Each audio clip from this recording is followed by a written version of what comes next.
This is what you never expect about the most dangerous Hells Angels ever in history. From criminal activities to murder, their lives intertwine with the infamous club, leaving a trail of mystery, violence, and intrigue. George Wethern.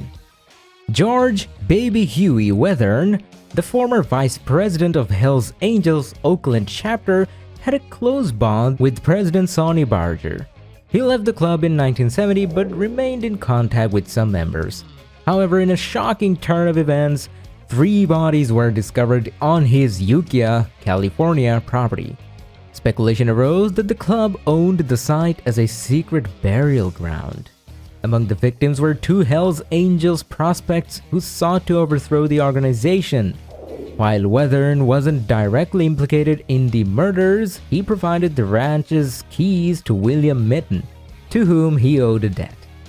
A subsequent police raid uncovered drugs, weapons, and additional bodies.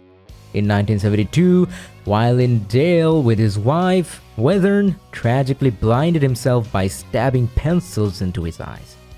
This incident led to his inclusion in the Witness Protection Program. Wethern bravely penned a book titled Wayward Angel, the full story of the Hells Angels, detailing his life as a member of the notorious motorcycle gang and his decision to testify against his former comrades. To this day, his current whereabouts remain a mystery. Alan Passaro. Unveiling a haunting chapter in history, we discovered the involvement of Hells Angels member Alan Passaro in the infamous 1969 Altamont Free concert. As tensions flared and violence erupted, Passaro fatally stabbed Meredith Curly Hunter Jr. during a scuffle. Passaro faced murder charges, but footage presented during the trial showed Hunter brandishing a gun, leading to Passaro's acquittal based on self-defense. Rumors of a second assailant persisted until 2005 when the case was officially closed. The Rolling Stones, unaware of the tragedy unfolding, witnessed the chaos and halted their performance upon learning about the gun. In the aftermath, Hunter's mother advocated for transforming Altamont Raceway into a public park to prevent further incidents. Passaro met a mysterious fate, drowning in Anderson Lake in 1985. Though deemed suspicious, no foul play was confirmed. His legacy forever intertwines with the haunting events of the Altamont concert. Paul Ishid. Step into the astonishing double life of Paul Ishid, a stockbroker entangled with the infamous Hells Angels motorcycle gang. In 2001, Ishid and his gang associates perpetrated a chilling act against Yvonne Garcia, abandoning her in the Arizona desert as punishment for disrespecting the club. By 2003, Ishid faced a multitude of charges, including drug trafficking, racketeering, kidnapping, and homicide. While awaiting trial, he daringly escaped by removing his electronic monitoring bracelet, adopting a new identity, and altering his appearance. After 15 years on the run, authorities apprehended him in Buenos Aires in 2011 and extradited him back to the United States. Despite a 7-year fight against extradition, Ishid's bid for freedom was quashed, and he found himself confined to Maricopa County Jail. Michael Jinks Genest. Michael Jinks Genest's name is forever linked to the dark history of the Hells Angels. In the notorious Lennoxville Purge in Quebec, Canada, 5 members of the Laval chapter lost their lives, marking a turning point for the gang. Shockingly, 2 others narrowly escaped their fate. A 6th individual connected to the chapter was shot 2 weeks later. The chilling details emerged during the coroner's inquest, revealing that 41 Hells Angels members were present during the brutal slayings. The victims were callously disposed of in a river, forever lost. Despite expectations of decline, the gang unexpectedly grew stronger in Quebec.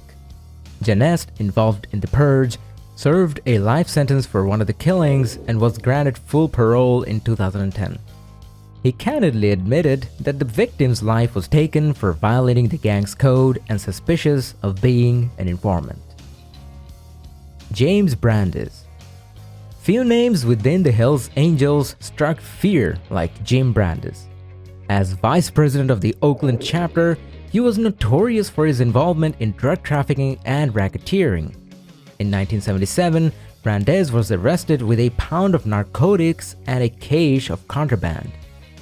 Unfazed, he defiantly spoke out in a Rolling Stone interview, refusing to take orders from the very officer who apprehended him. This clash would have deadly consequences in 1977 when Brandes became involved in an attempted murder plot. Miraculously, the intended victim survived a bomb attack. Brandes faced numerous charges, including attempted murder, but managed to evade conviction. Implicated in multiple murders, his criminal activities continued to haunt the Hells Angels. In 1994, while incarcerated, Brandes tragically took his own life, while Kenneth Owen, his accomplice, passed away in 2016. David MacDonald Carroll. Enter David MacDonald Carroll, aka Wolf, a notorious figure in Canadian outlaw bikers and gangsters. As a member of the Hells Angels Nomad chapter in Quebec, Carroll rose to power under the wing of Maurice "Mom" Boucher, becoming his trusted hitman and orchestrating drug operations. Linked to at least 15 murders, Carroll's name became synonymous with the chilling Lennoxville massacre of 1985. Although initially charged with first-degree murder, he was acquitted in 1987. Prior to his Hells Angels days, Carroll worked as a pimp in Halifax and faced legal trouble for profiting from prostitution. Evading justice again in a murder case, he vanished in 2001 when charged with 13 counts of first-degree murder. Sightings placed him around the globe, from the West Indies to Australia, leaving a trail of mystery and intrigue in his wake. Michael Langlois. Meet Michael Langlois, aka Sky, a man fueled by a passion for flight. As a pilot with his own aircraft, he soared the skies, earning his nickname in his youth. But his love for motorcycles led him into the world of outlaw clubs, specifically the Popeyes MC. When the Hells Angels took over in 1977, Langlois seamlessly transitioned, rising in rank to become the Canadian national president. However, his tenure was marred by controversy. In 1985, the Lennoxville massacre forced him to flee the country, resulting in a conviction as an accessory after the fact to murder. Langlois was also involved in drug trafficking, facing charges in 1998 and receiving a 5-year prison sentence. In 2015, Operation Shark led to Langlois pleading guilty to a conspiracy to commit murder, with the government seizing their Montreal clubhouse. Robert Chico Mora. In the late 1970s, the Hells Angels faced fierce opposition while trying to establish a presence in Arizona. Enter Robert Chico Mora, leader of the ruthless Dirty Dozen Gang. With a manslaughter conviction at the age of 24, Mora's reputation for violence preceded him. After joining the Hells Angels in 1984, he became a key figure in their domination of Arizona. However, Mora's criminal activities continued, leading to his arrest and conviction for murder in 1993. Sentenced to life in prison without parole, he became a feared figure within the biker world. Despite his troubled past, the Hells Angels revered Mora, and his death in 2014 from complications of diabetes was met with a grand funeral procession, showcasing the lasting impact he had on the club. Yves Apache Trudeau. Trudeau, aka Apache or the Mad Bumper, was a notorious figure in organized crime. Despite his small stature, he commanded attention. Trained in explosive, Trudeau orchestrated bombings and rose through the ranks of the Popeyes Motorcycle Club. When the Popeyes merged with the Hells Angels MC in 1977, Trudeau became a member of the Laval chapter. He confessed to a shocking 43 murders carried out with guns, bombs, physical assault, and strangulation. Known for dumping bodies in the St. Lawrence River, Trudeau's victims turned it into a Hells Angels graveyard. His high-profile killings included those of Robert Coate, Brian Powers, and even Jean Desjardins, the grandmother of a fellow gang member. After narrowly surviving Lennoxville massacre, Trudeau became a government informant.